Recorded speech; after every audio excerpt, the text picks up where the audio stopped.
Management of Information Security, Topic 4, Security Policy. Part 1. Policy is the essential foundation of an effective information security program. The success of an information resources protection program depends on the policy generated and on the attitude of management towards securing information on automated systems. You, the policymaker, set the tone and the emphasis on how important a role information security will have within your agency. Your primary responsibility is to set the information resource security policy for the organization with the objectives of reduced risk, compliance with laws and regulations, and assurance of operational continuity, information integrity, and confidentiality. A quality information security program begins and ends with policy. Policies are the least expensive means of control and often the most difficult to implement. Some basic rules must be followed when shaping a policy. Policy should never conflict with law. Policies must be able to stand up in court if challenged, and policies must be properly supported and administered. According to Bergeron and Berube, the following guidelines can help in the formulation of an IT policy as well as information security policy. All policies must contribute to the success of the organization. Management must ensure the adequate sharing of responsibility for proper use of information systems. End users of information systems should be involved in the steps of policy formation.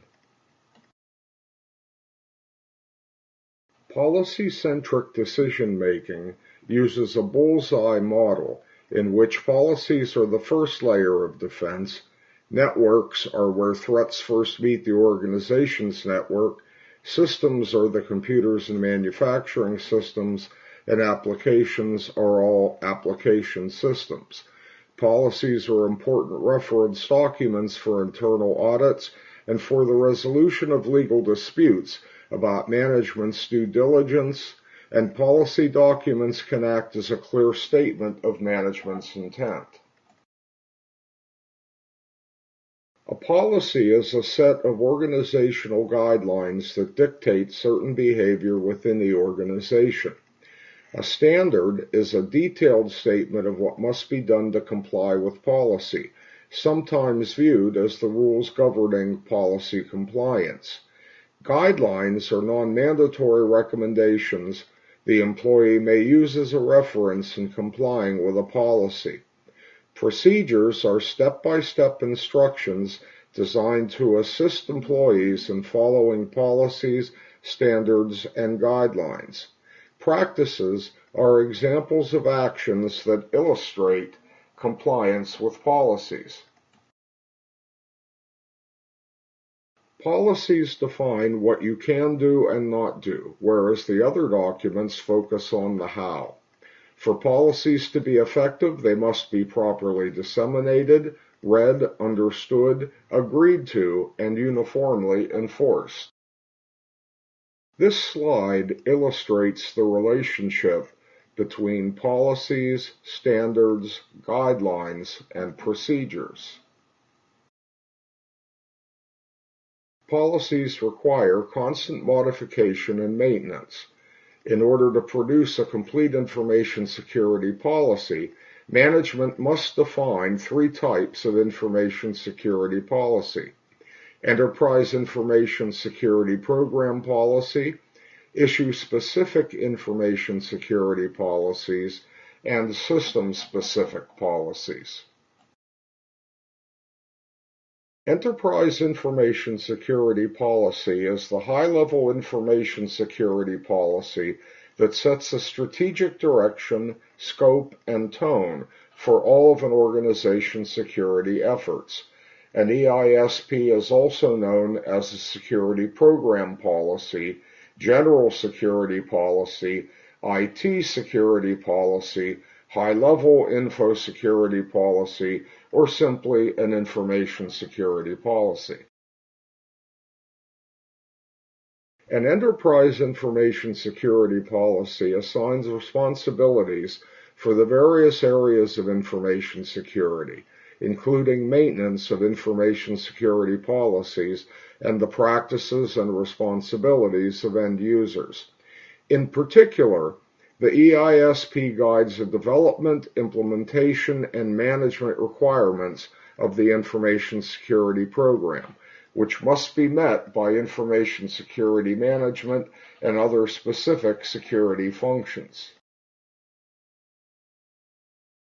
The EISP plays a number of vital roles, not the least of which is to state the importance of information security to the organization's mission and objectives. The EISP should not contradict the organizational mission statement. However, it would be prudent for an institution to have policies that govern access and ensure that such access does not interfere or create a hostile work environment for other employees. EISP elements include an overview of the corporate philosophy on security, information on the structure of the information security organization and individuals who fill the information security role, fully articulated responsibilities for security that are shared by all members of the organization, employees, contractors, consultants, partners, and visitors, and fully articulated responsibilities for security that are unique to each role within the organization. An issue-specific security policy, ISSP, is an organizational policy that provides detailed, targeted guidance to instruct all members of the organization in the use of a resource, such as one of its processes or technologies. An ISSP is designed to regulate the use of some technology or resource issue within the organization. In some organizations, ISSPs are referred to as fair and responsible use policies, describing the intent of the policy to regulate appropriate use. The ISSP should assure members of the organization that its purpose is not to establish a foundation for administrative enforcement or legal prosecution, but rather to provide a common understanding of the purposes for which an employee can and cannot use the resource. An effective ISSP accomplishes the following. It articulates the organization's expectations about how its technology-based system should be used. It documents how the technology-based system is controlled and identifies the processes and authorities that provide this control. It indemnifies the organization against liability for an employee's inappropriate or illegal use of the system. Every organization's ISSP should address specific technology-based systems, require frequent updates, and contain a statement on the organization's position on an issue. ISSP topics could include use of electronic mail, instant messaging, and other communications apps, use of the Internet, the web, and company networks, malware protection requirements, non-organizationally issued software or hardware on organization assets, organizational information on non-organizationally owned computers, prohibitions against hacking or testing security controls or attempting to modify or escalate privileges, personal and/or home use of company equipment, removal of organizational equipment from organizational property, personal equipment on company networks, personal technology during work hours, organizational telecommunication technologies and networks, photocopying and scanning equipment, company information while outside company facilities, and access control credentials by users. Elements of the ISSP include a statement of purpose with scope and applicability, definition of technology addressed, and responsibilities. It will include authorized access and use of equipment, including user access, fair and responsible use, and protection of privacy.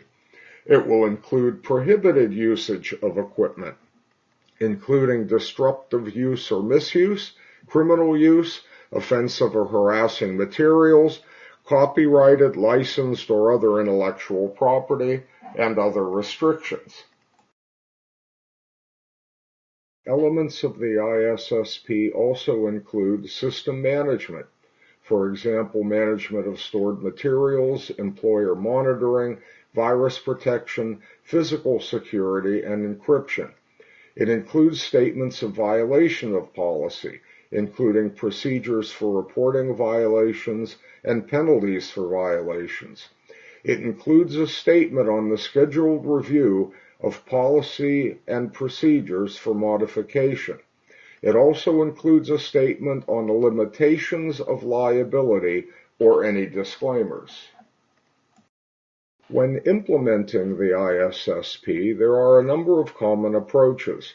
For example, a number of independent ISSP documents, a single comprehensive ISSP document, or a modular ISSP document that unifies policy creation and administration. The recommended approach is the modular policy, which provides a balance between issue orientation and policy management. System-specific security policies sometimes have a different look and may seem more like procedures to some readers. They may often function as standards or procedures to be used when configuring or maintaining systems. System-specific security policies can be separated into managerial guidance and technical specifications, or they can be combined into a single unified system-specific security policy document. Managerial guidance system-specific security policies are created by management to guide the implementation and configuration of technology. They apply to any technology that affects the confidentiality, integrity, or availability of information, and it informs the technologists of management intent. Technical specification system-specific policies give system administrators directions on implementing managerial policy. Each type of equipment has its own types of policies. There are two general methods of implementing such technical controls. These include access control lists and configuration rules. Access control lists, ACLs, include the user access lists, matrices, and capability tables that govern the rights and privileges. A capability table specifies which subjects and objects that users or groups can access. These specifications are frequently complex matrices rather than simple lists or tables. In general, ACLs enable administrations to restrict access according to user, computer, time, duration, or even a particular file. In general, ACLs regulate who can use the system, what authorized users can access, when authorized users can access the system, where authorized users can access the system from, and how authorized users can access the system. Configuration rules are instructional codes that guide the execution of the system when information is passing through it. Rule policies are more specific to the operation of a system than ACLs and may or may not deal with users directly. Many security systems require specific configuration scripts telling the system what actions to perform on each set of information they process. Firewall and intrusion detection and prevention configuration rules are examples. Many organizations create a single document combining elements of both management guidance and technical specification system-specific policy. While this document can be somewhat confusing to the user of the policy, it's very practical to have the guidance from both perspectives in a single place. Such a document should carefully articulate the required actions for each procedure described.